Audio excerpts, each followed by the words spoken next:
My name is Daniel, and I grew up in a Christian home where the Bible was read every morning before school. My father was a quiet man of prayer, and my mother carried a faith so steady that it became the anchor of our family. I was taught the stories of Noah, Moses, and Jesus from the time I could barely speak. You shuffle along the familiar evening routine, the table cleared, laughter still echoing faintly in the walls, the television humming in another room. Yet inside, your chest is heavy, like stones pressing into the ribs. For months you've told yourself it is only stress, the long hours, the quick meals gulped down in the car, the endless meetings that drag your soul thinner and thinner. You push it down, ignore the whispers of your body, just as you have ignored the whispers of your spirit. Then, without warning, the floor rushes up to meet you. There is no grace in the fall. Forks clatter, plates rattle, and in that split second your wife's eyes widen with terror. You hear her voice break, calling your name with a sharpness that slices deeper than pain. Your children clutch her arms, confusion bleeding into raw fear. Somewhere in the haze, a phone is pressed, words are shouted, the words you never thought would be tied to you. Cardiac arrest.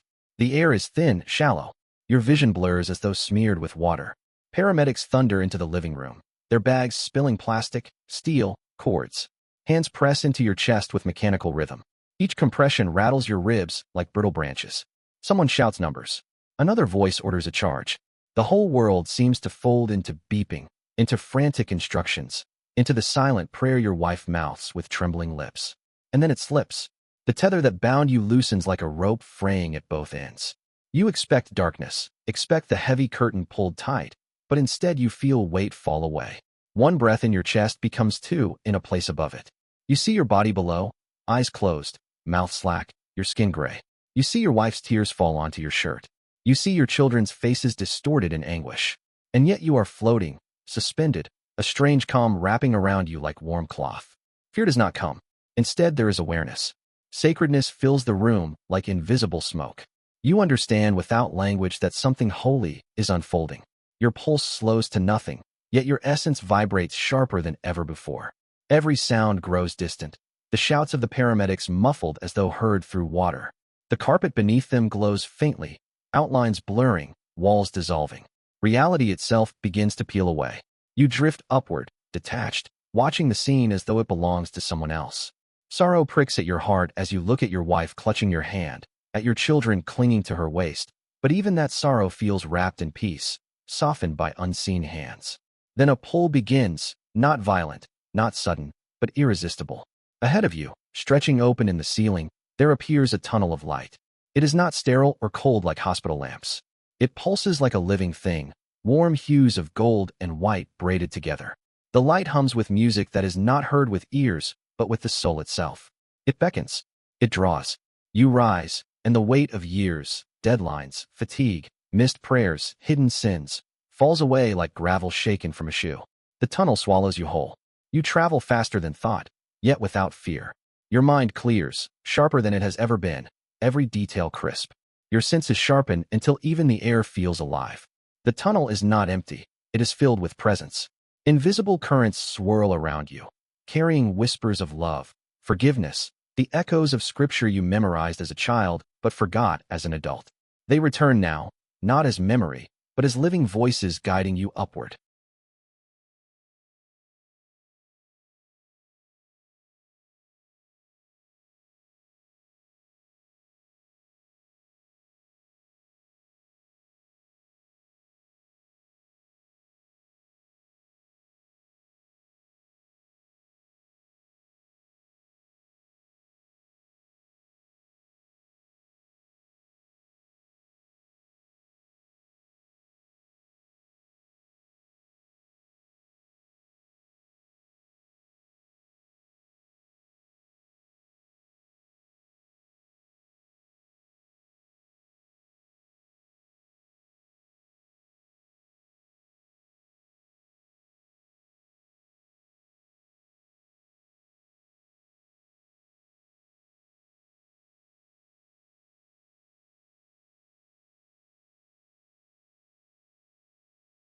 At the end of the passage, the tunnel bursts open into a horizon unlike anything on Earth.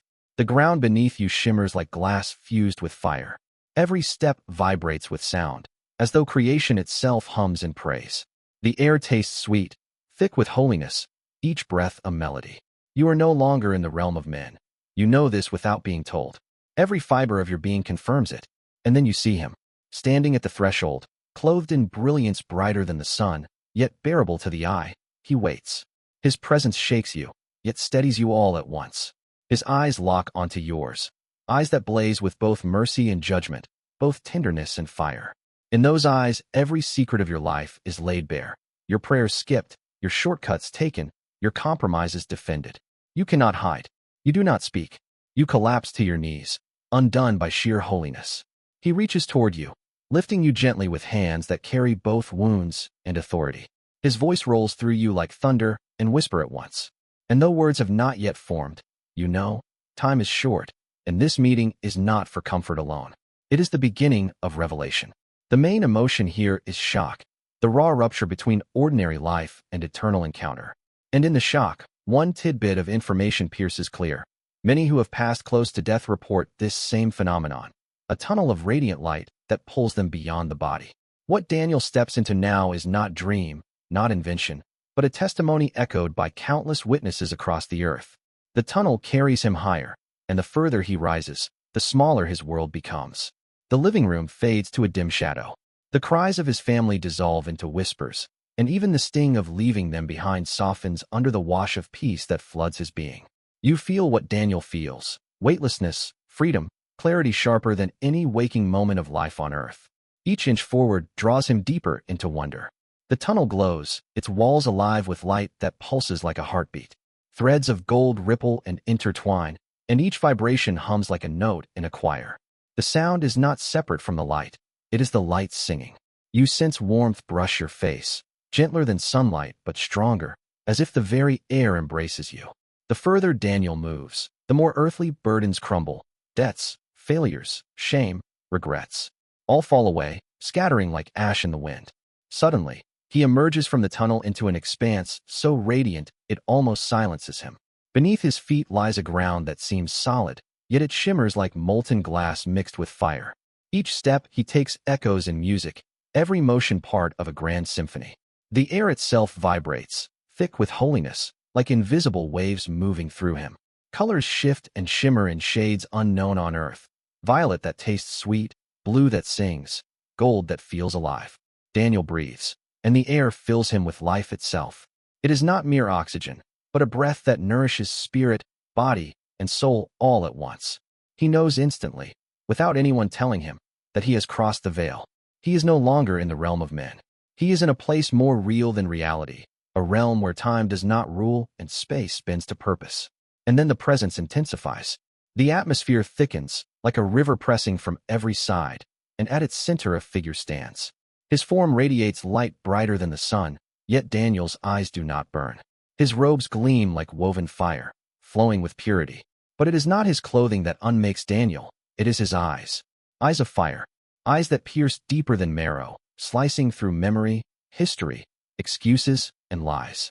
Eyes that see him fully, child and sinner, father and wanderer, faithful son and wayward servant all at once. In those eyes, Daniel sees every layer of himself laid bare. And though the gaze is fierce, it does not destroy him.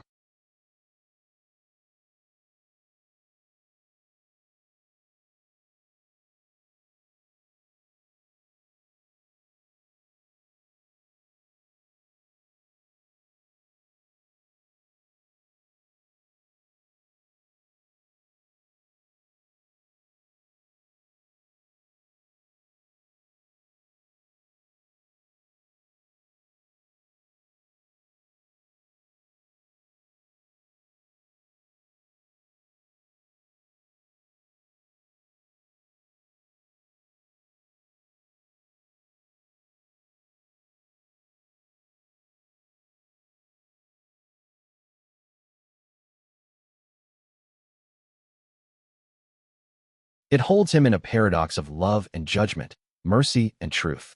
Overwhelmed, Daniel collapses to his knees. His whole being trembles, unable to hold the weight of glory pressing down.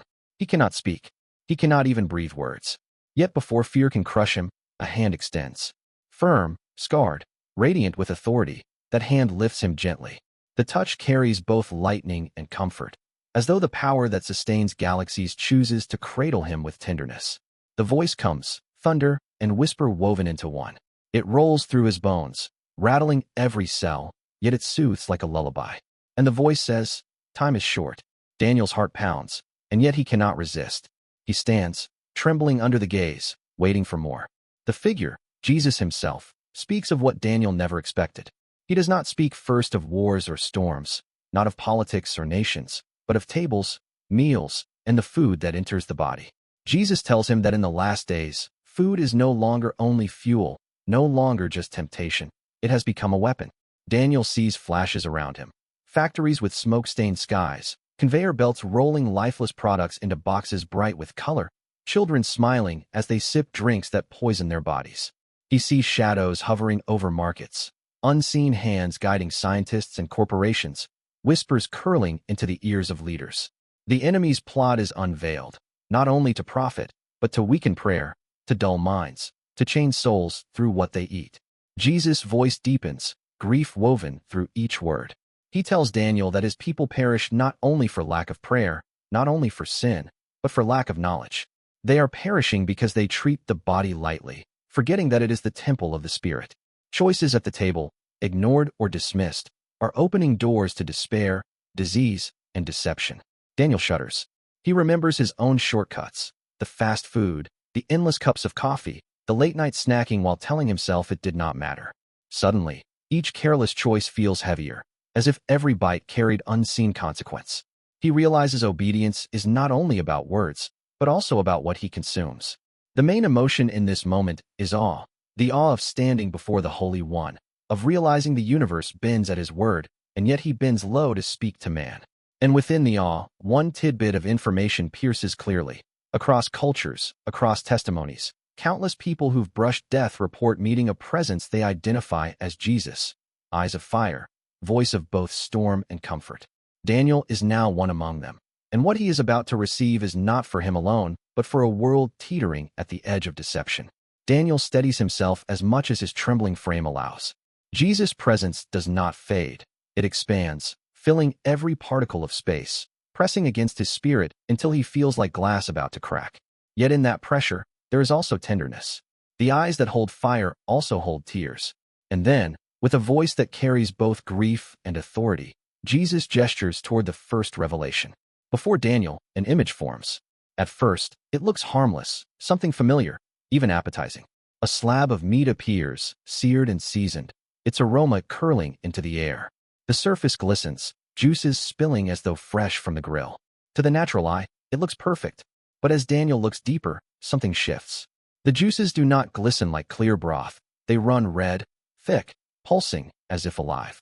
The meat trembles in his sight, beating faintly like a wounded heart. With each pulse, a sickness swells inside him, not physical nausea alone, but spiritual unease that clings to his soul.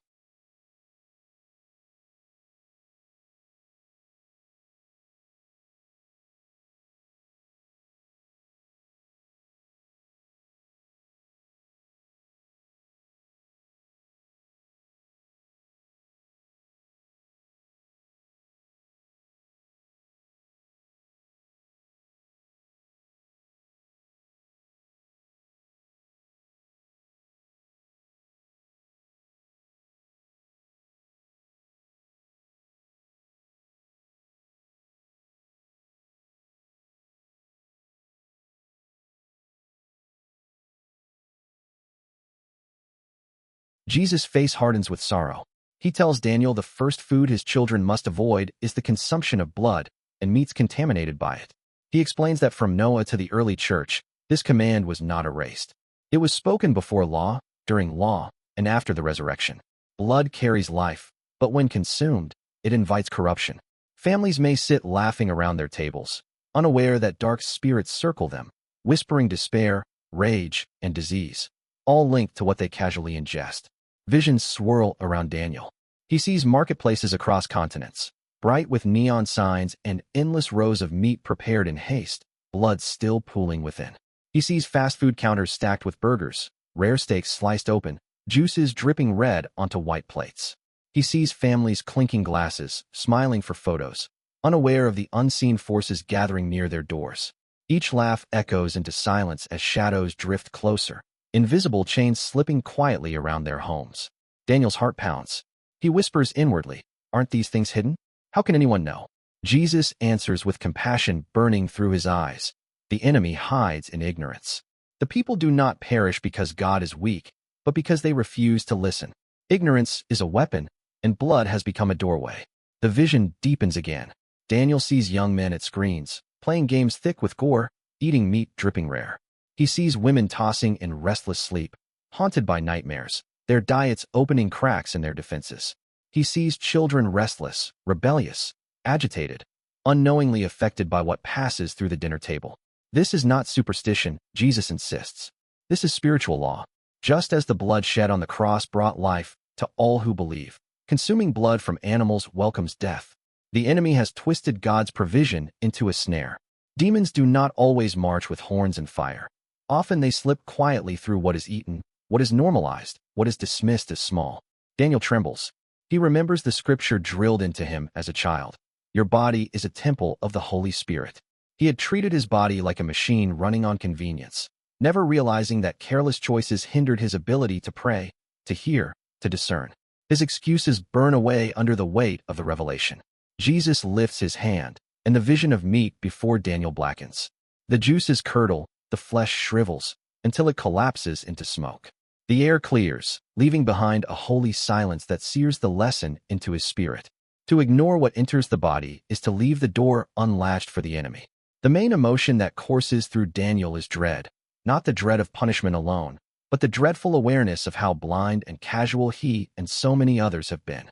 And in that dread, one tidbit of truth settles like a stone in his chest. For centuries, testimonies across the world have carried the same warning, that what seems physical often has unseen spiritual consequence. Blood belongs to God alone. To consume it casually is to trade protection for corruption. Daniel bows his head, and though he cannot yet grasp the full weight of what is coming next, he knows. The first food has been revealed, and it is only the beginning. Daniel steadies himself, though his spirit still shakes from what he has just seen. The vision of blood-tainted flesh has burned into his mind like fire branded on wood. Yet even as the smoke fades, Jesus turns his gaze towards something else waiting at his feet. Daniel senses the shift before he sees it. The air thickens with a sweetness so sharp it pricks the throat. A bright package glimmers before him, almost playful in its colors, reds, blues, yellows dancing in cheerful patterns like the toys in a child's aisle. For a moment it looks harmless, even inviting, until the wrapping dissolves.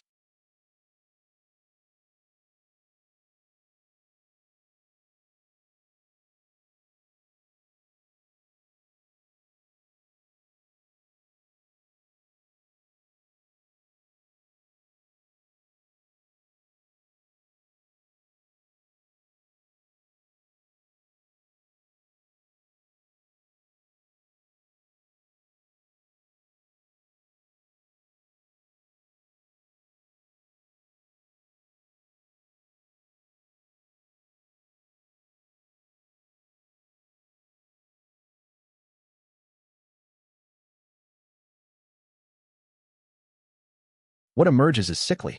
The sweetness curdles into a stench that claws at the back of Daniel's tongue. The substance inside gleams with an artificial glow, too perfect, too polished, like glass painted to look like fruit. He reaches closer, and suddenly it oozes. A sticky blackness seeps out like ink in water, spreading in tendrils that stain the air itself. The sight grips his stomach, twisting it with nausea. Jesus' voice cuts through the haze, steady and sorrowful. The second food, he declares, is the artificially sweetened, chemically altered creations of man. They promise joy, promise energy, promise convenience. Yet they deliver chains.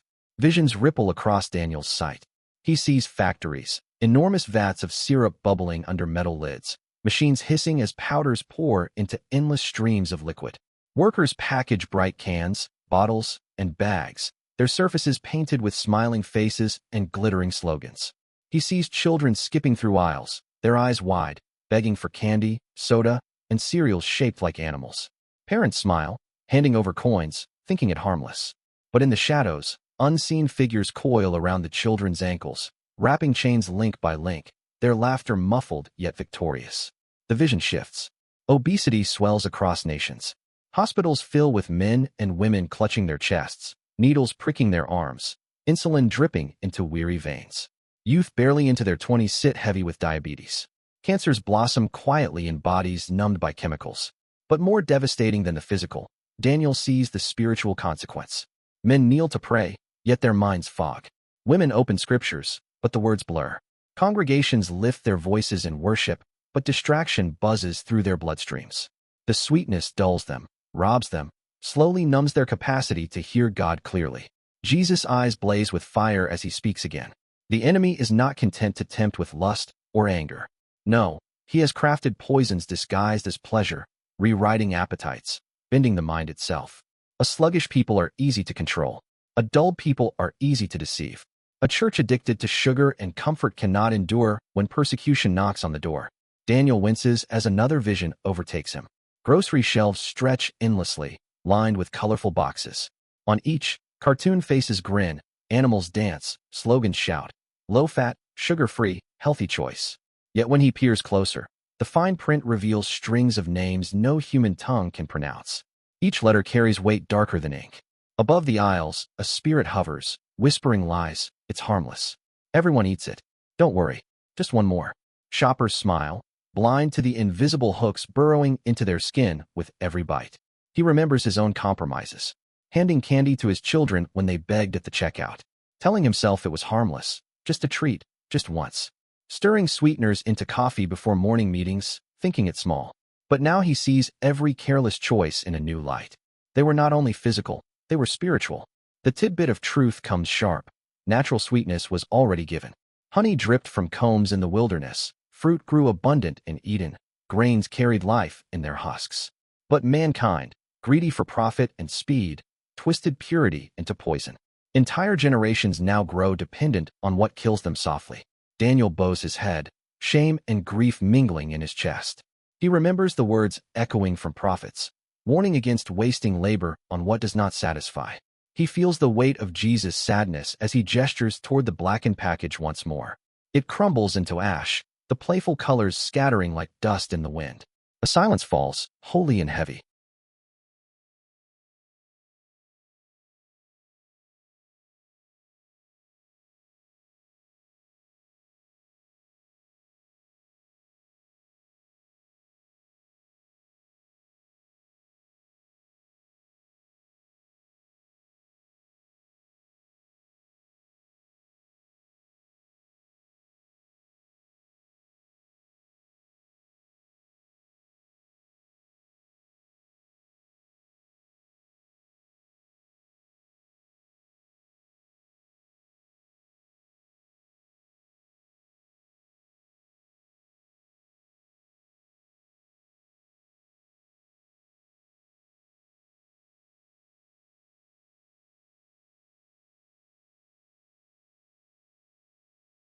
The main emotion here is revulsion, not only from the sight of chemicals oozing like tar, but from the realization that what tastes sweet can be the very snare that cripples prayer. And within the revulsion rests the truth Daniel cannot escape. The battle for the soul often begins with what touches the tongue. The silence hangs like a veil after the vision of sweetness turns to ash. Daniel dares not move, his spirit already raw from what has been revealed. Yet Jesus' gaze shifts again, and Daniel feels the weight of another unveiling. Before them, a new object appears, not bright or playful like the last, but heavy, ancient, and cloaked in darkness. The air recoils from it. A foul odor seeps outward, stinging his nostrils and curling through his throat. Instantly, his skin prickles as if filth clings to him just by standing near. He looks closer. The shapes are familiar, strips of bacon glistening with fat, shrimp curled pink and glossy, oysters glistening on beds of ice. Plates of shellfish, crab legs piled high, pork roasted golden. Dishes celebrated as delicacies, foods often seen in feasts and banquets. Yet here, under holy light, their true nature reveals itself. Shadows coil tightly around them like serpents. With every breath of their stench, Daniel feels something pressing against his chest, as if unclean hands try to grip his heart. Jesus' voice rises, no longer laced with gentleness alone, but stern with sorrow. The third food, he declares, is the flesh his father called unclean from the very beginning. These animals were never created for nourishment, but designed to cleanse the earth and the sea. They are scavengers, consuming what is dead, polluted, and filthy. Yet mankind has placed them on plates, blessing what heaven never blessed. The vision deepens. Daniel is transported across nations. He sees markets bustling with seafood, lobsters snapping in crates, oysters cracked open, shrimp tossed into pots. Families gather in restaurants, laughter filling the air, plates heavy with shellfish. He sees kitchens where bacon sizzles in pans, the aroma curling upward like incense to an altar. And around them, shadows slither. Demonic coils wrap around throats and stomachs, binding them silently as the people feast without thought. Daniel remembers passages he once skimmed quickly, the long lists of clean and unclean animals. He had dismissed them as outdated, cultural, irrelevant. Yet here, under the gaze of Jesus, they return like thunder.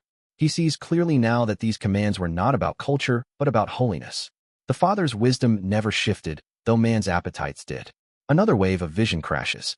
He sees hog farms, pigs wallowing in filth, consuming scraps, and even their own waste. Above them, shadows circle like vultures, laughing as the meat is shipped worldwide. He sees oceans polluted with toxins, shellfish bloated with sewage, yet still harvested and served as delicacies. People clap, toast, celebrate, but their health wanes, their dreams darken, their spirits weaken. Jesus' voice presses deeper, stern yet sorrowful. Just because culture approves does not mean heaven accepts.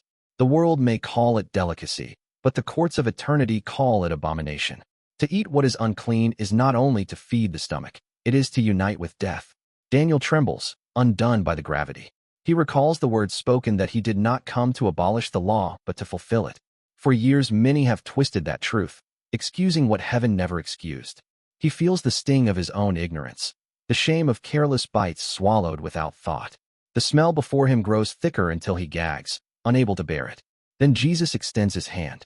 The plates of pork, the piles of shrimp, the oysters and bacon, all erupt into rot. Maggots squirm through the flesh, the stench rising like smoke from a burning heap.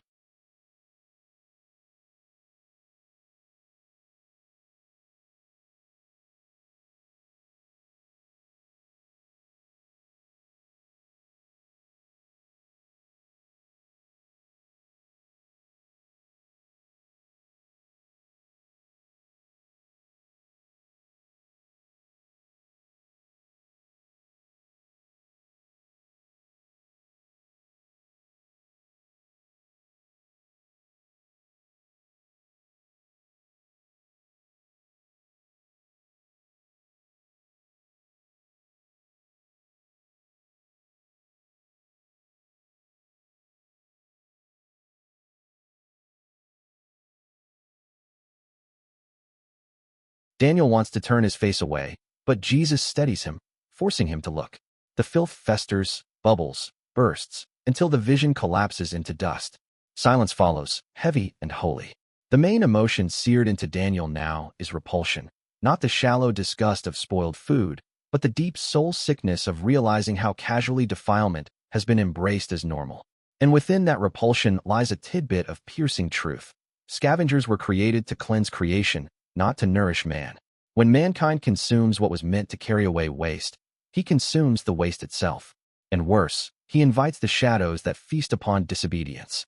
Daniel bows low, the weight of holiness pressing him into the shimmering ground. He knows now that this revelation is not only about diet but about covenant, about obedience that separates the faithful from the deceived. Daniel's spirit quivers, his knees pressing into the shimmering ground. The visions linger in his senses, the pulsing blood, the black syrup, the foul stench of scavengers, and though each has vanished, the weight of their truth clings like fire etched into stone. But Jesus is not finished. His hand rises once more, and from the radiant air another object takes form. It is simple, even comforting at first glance. A loaf of bread, white and fluffy, rests neatly wrapped as though just plucked from a supermarket shelf. Its surface gleams clean, soft, inviting. Daniel's heart almost relaxes, until Jesus gestures, and the loaf splits open. Inside is nothing. Not life, not grain, not nourishment. Dust crumbles from its center, chalky and dry, scattering through Daniel's hands like ash. Chemicals shimmer faintly, artificial air pockets hollowing its body. He feels it crumble, weightless, empty, lifeless. What looks nourishing proves to be deception. Jesus' voice trembles with grief. The fourth food, he says, is refined bread stripped of its wholeness. What the Father created to nourish has been bleached, broken down, puffed up with air and chemicals until it is nothing but shadow. People eat it daily, filling their stomachs, yet their bodies grow weak, their spirits restless, their souls malnourished. Visions burst forth again. Grocery aisles stacked high with white bread, crackers, pastries, noodles. Families piling them onto tables, children chewing with haste, still hungry after every bite.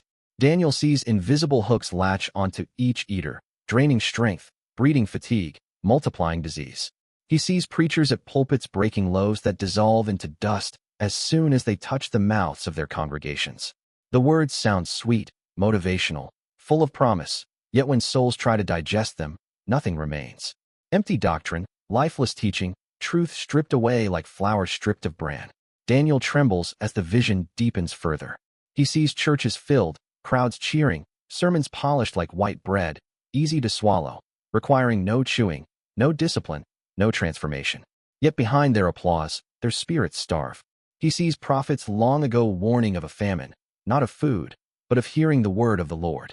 And he realizes, this famine has already begun. Jesus' eyes blaze. He declares that just as refined bread offers no life to the body, false doctrine offers no life to the soul. Both are counterfeits, puffed up and empty, crafted for convenience, stripped of substance. Man craves what is quick and soft, rejecting what is whole and true. Yet those choices, both on the plate and in the pulpit, are snares designed to starve the faithful into weakness. Daniel remembers his own table, white bread stacked in baskets, noodles cooked for quick meals, pastries given to his children as treats. He never thought twice. He remembers his own ears, hungering for sermons that soothed rather than challenged, words that promised blessing without discipline. He feels shame flush through him, realizing he too has craved the counterfeit.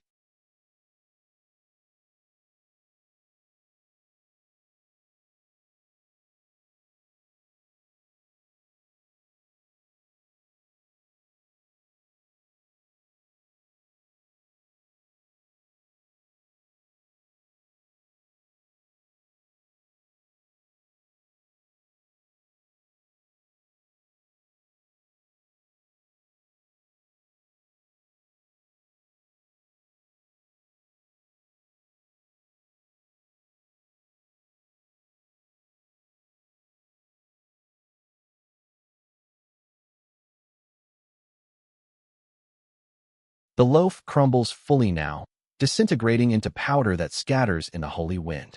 The sweet smell fades into emptiness. A hush falls, a silence thick with warning. Jesus' hand lowers, and Daniel knows the four foods have been revealed: blood, chemicals, unclean flesh, lifeless bread. Together they form a pattern. Each promises satisfaction, yet each conceals corruption. The main emotion gripping Daniel is emptiness. The hollow ache of realizing how many meals, how many sermons, how many choices looked nourishing but left him starving. And within that emptiness comes one piercing tidbit of truth. In the last days, both food and faith are being counterfeited. What seems harmless may be the very snare that robs strength, weakens prayer, and leaves the soul too fragile to endure. Daniel lowers his head, the images burning into his memory. The lesson is not only about what sits on tables, but what rests in hearts. Bread that is false cannot sustain. Only the bread of life, whole and unbroken, will give strength for the trials to come. The silence stretches long after the image of lifeless bread scatters into dust. Daniel remains on his knees, the ground beneath him glowing faintly like glass infused with fire. His body feels weightless, but his soul bears the crushing weight of what he has been shown. For foods, ordinary to the eyes of man, yet spiritual snares revealed before the throne of eternity. Still, the revelation is not over. Jesus' presence swells around him like a tide, and with it, the air thickens into a storm of vision. In an instant, Daniel is swept forward. He no longer stands on holy ground, but is carried into the heart of a city. Skyscrapers pierce the sky, neon lights flash, billboards tower overhead. But behind the glitter, Daniel sees shadows. Demonic figures, sleek and cunning, whisper into the ears of executives seated in glass-walled boardrooms. Their words coil like smoke. Profit first, feed the masses, distract their minds, weaken their wills. Laughter erupts, contracts are signed, and conveyor belts thunder to life. Factories rise like fortresses. Sirens wail. Machinery roars as chemicals are churned into powders, syrups, additives. Daniel sees them poured into vats of soda, cereals dyed neon, meat soaked with blood and preservatives. Marketing campaigns bloom like fireworks, slogans glowing in every language. Fast, cheap, tasty, safe.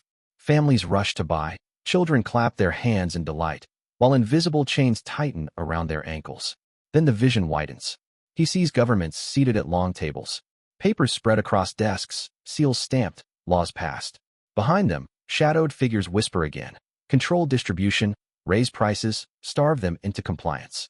Daniel watches leaders nod, their pens moving in rhythm with the whispers, unaware or unwilling to see that the hands guiding them are not human. Jesus' voice thunders through the vision. Do you see? The enemy has made food a battlefield. It is not only appetite at stake, but prayer, clarity, endurance. If he can dull the mind, weaken the body, cloud the spirit, then he can silence the watchmen and scatter the saints. Daniel shudders. He sees households glowing faintly with angelic light, families who bow before their meals, thanking God, eating simply, cleanly, carefully. Around them angels stand guard, swords drawn, driving back shadows. But he also sees countless other homes darkened, television screens flickering as families eat in haste, food dripping with corruption. In those places, shadows crouch in corners, whispering despair, fueling conflict, deepening sickness. The contrast burns into him. This is not superstition. This is strategy. A war fought not only in pulpits or parliaments, but in kitchens and markets. A war that slips in unnoticed because it looks ordinary, even harmless.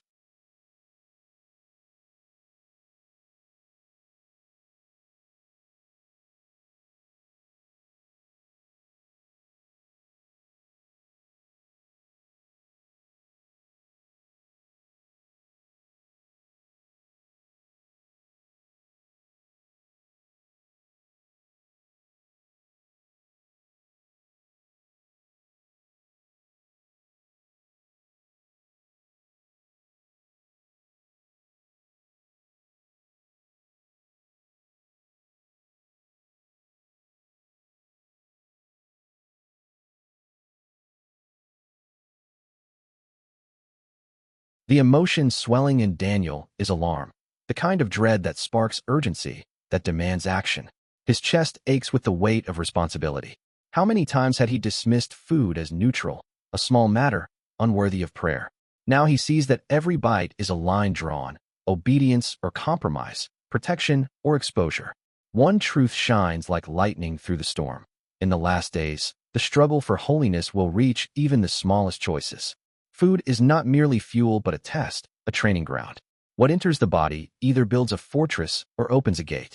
Daniel covers his face with his hands, the visions swirling still. He cannot unsee them. Factories spewing smoke, executives smiling at contracts laced with shadows, governments weaving laws under the hiss of unseen tongues. And yet, beyond the dread, a thread of hope glimmers. For every dark home he saw, there was another glowing with light. For every table filled with corruption, there was another where prayer rose like incense and angels stood guard. The battle is real. The battleground is close. And the choice is already upon the people of God. The storm of visions does not ease. Daniel feels his spirit pressed into the weight of eternity as Jesus speaks again, his voice rolling through the unseen like thunder hidden in wind. The words cut sharper than any sword. Obedience is protection. Daniel hears them not only in his ears, but in his bones, as though every cell vibrates with the truth. Once more the scene shifts. Daniel sees a desert stretching endlessly, sun scorching the horizon. Men and women stagger across the sand, parched and weary. Some clutch their stomachs, groaning with hunger. Others lift their hands to the sky, crying for food. And then, like mist forming from nothing, tables appear. On them lie meats glistening with blood, breads bleached and hollow, candies glowing with false color, platters of unclean flesh. Crowds rush forward, grabbing greedily, their desperation silencing any question of purity. But scattered among them are a smaller group. Their tables hold little, bowls of vegetables, whole grains, clean meats prepared with care. They kneel before eating, whispering prayers, their hands steady even as the desert roars around them. Angels circle these tables, shielding them with light, while shadows rage just outside, unable to enter. Daniel sees it clearly. Obedience in the small things is what separates them. Jesus' eyes blaze with fire as he speaks. If his people cannot say no to what is unclean on the plate, how will they say no when the greater trial comes? The mark, the compromise, the pressure to conform, it will not arrive in isolation. It will follow a lifetime of small choices. Training hearts in obedience begins now, even at the dinner table. Daniel gasps, the weight of it pressing into him. He remembers his own life. How often he told himself little compromises were harmless. A skipped prayer, a careless word, a meal chosen in haste without thought of what it carried. Each seems so small. But here, before the King of eternity, he sees that small disobedience trains the heart for larger rebellion, while small obedience trains the soul for greater faithfulness. The vision turns darker. Daniel sees famine sweeping nations. Shelves emptied, markets barren, prices soaring beyond reach. Crowds claw at scraps, desperation twisting into violence. In the chaos, stalls appear, overflowing with food, yet branded by unseen spirits. Labels invisible to man blaze before Daniel's eyes: defiled, poisoned, idolatry. People rush anyway, blinded by hunger. They buy, they eat, they laugh, unaware of chains clamping tighter with every bite. Then his sight shifts again. He sees another group, smaller but steadfast. Their meals are simple, humble, prayed over with gratitude. Their faces shine with peace even as the world mocks their simplicity. And above their homes, light glows. Angels encamp at their doors.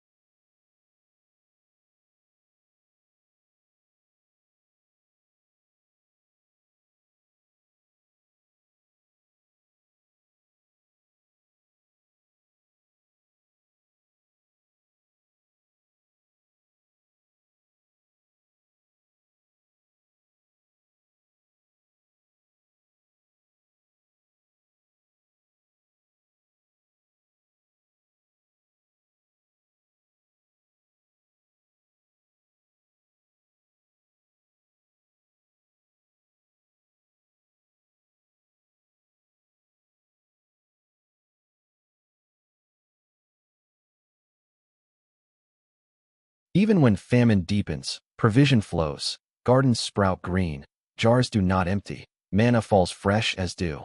Daniel falls to his knees. He realizes holiness is not only about surviving, but about standing when others collapse. Food is not trivial, it is training. Discipline at the table is discipline for the soul. And in the hour of trial, those who have learned obedience in little will endure when the great shaking comes. The main emotion that grips Daniel here is resolve. The fierce clarity that rises when truth pierces excuses. His heart beats not with despair, but with determination. The tidbit of truth blazes unmistakable.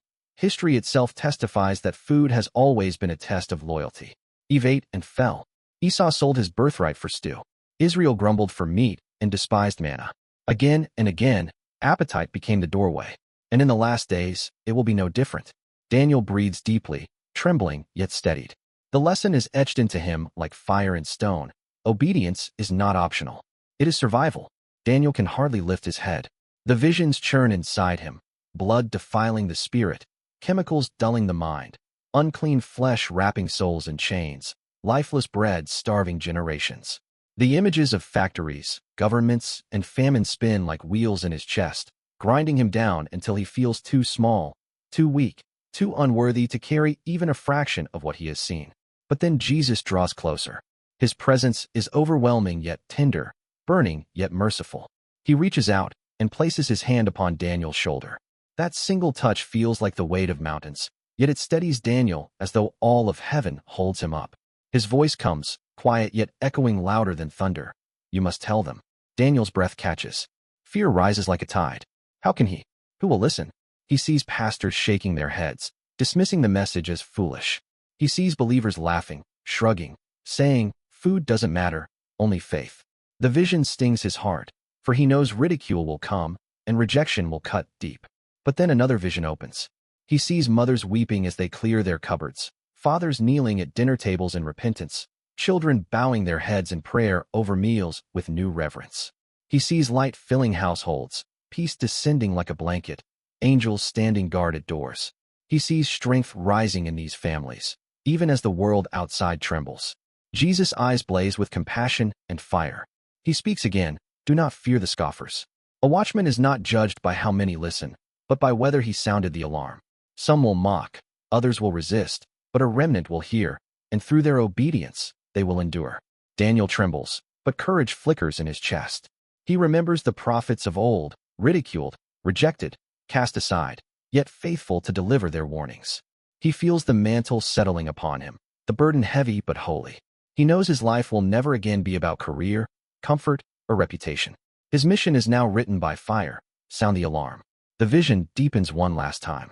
He sees the world divided, tables glowing with light, families eating simply, humbly, protected, and tables darkened, laughter masking chains tightening unseen. The line between the two grows sharper, the gap wider. There is no middle ground. Obedience separates the faithful from the deceived, the protected from the unguarded. Daniel bows low, his forehead pressing into the glassy ground, tears falling freely. His spirit shakes with both fear and awe. He whispers silently, not daring to raise his head, "Lord, I am not worthy."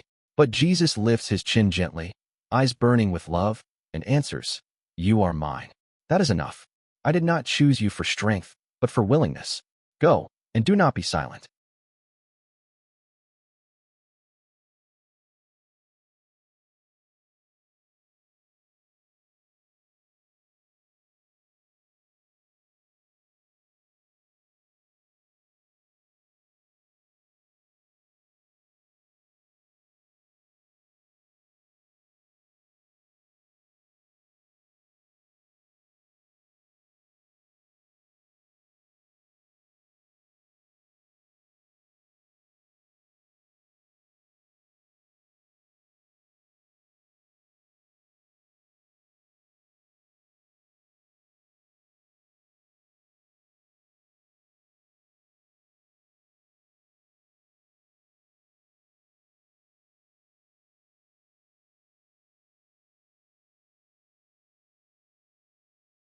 The main emotion that floods Daniel here is burden, the crushing yet holy weight of being chosen as a messenger.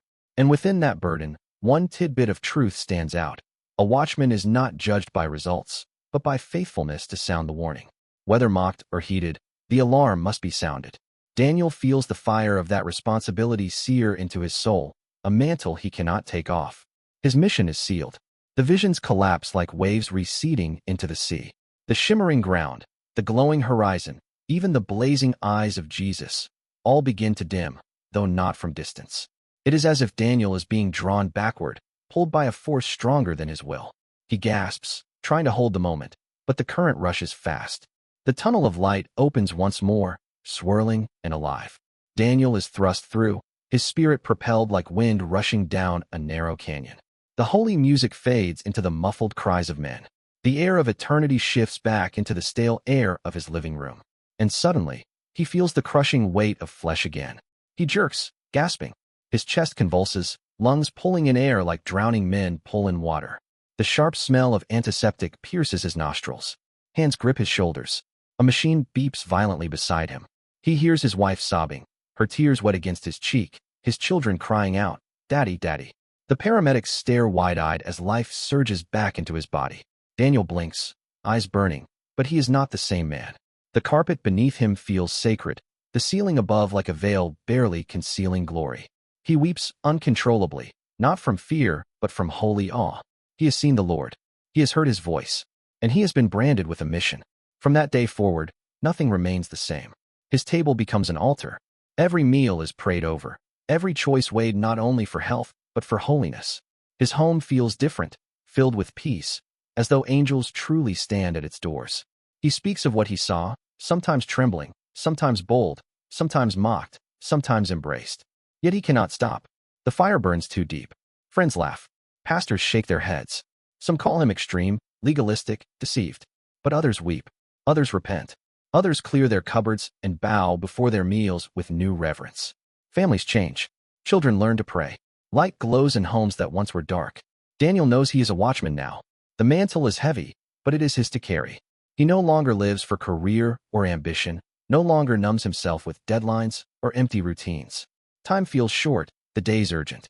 He knows storms are coming, famine will spread, and deception will grow thicker. But he also knows obedience, even in the smallest things, will keep the faithful standing. The main emotion here is awe turned resolve. Awe, because he cannot escape the glory of what he saw. Resolve, because the mission now drives his every breath. And the tidbit of truth that pulses in him like a second heartbeat is this: Holiness in the last days is not optional. It is survival.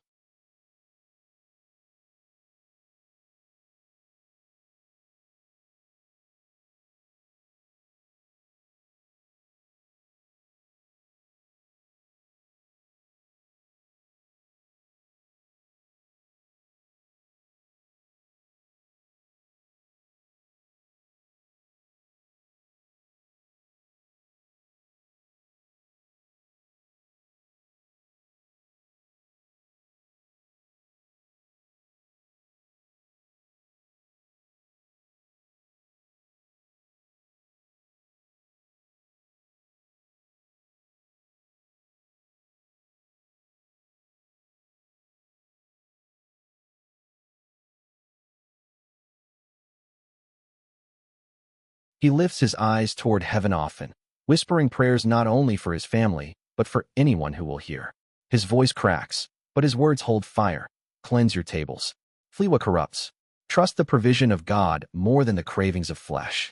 For the one who fed manna in the wilderness will not abandon those who obey him. Beloved, let these words settle gently but firmly in your heart. What Daniel saw was not a parable for another age. It is a call for now. The 4 foods he was shown are more than diet. They are symbols, they are snares, they are lines of obedience drawn in a world that blurs truth. Blood-contaminated meats, chemical sweetness, unclean flesh, lifeless bread. Each one looks ordinary, but each one hides corruption. If you hear this and feel fear, let the fear be holy. Let it stir not despair, but resolve. For Jesus did not reveal these things to crush, but to protect, to warn, to prepare his people for the days ahead. Remember, obedience in small things is training for endurance in great trials. If we cannot say no at the table, how will we say no when pressure rises in the marketplace, when loyalty to Christ is tested in greater ways? And yet, within the warning there is hope. Daniel saw homes glowing with light, families eating simply and praying earnestly, angels standing guard. He saw peace guarding those who obey, provision flowing to those who trust. You are not left to face deception alone. The bread of life remains. The Spirit still speaks. The Father's provision is enough. So take courage. Begin where you are. Cleanse your table, yes, but also cleanse your heart. Choose what strengthens rather than weakens, what nourishes rather than defile. For in these days, holiness is not a burden, it is a shield. If these words resonate with you, please write an amen in the comments, subscribe to the channel, and share it with at least 3 friends or family members right now. Now is your time to make a difference. Spreading this message is not only an act of love, but also a mission that Jesus himself has entrusted to you.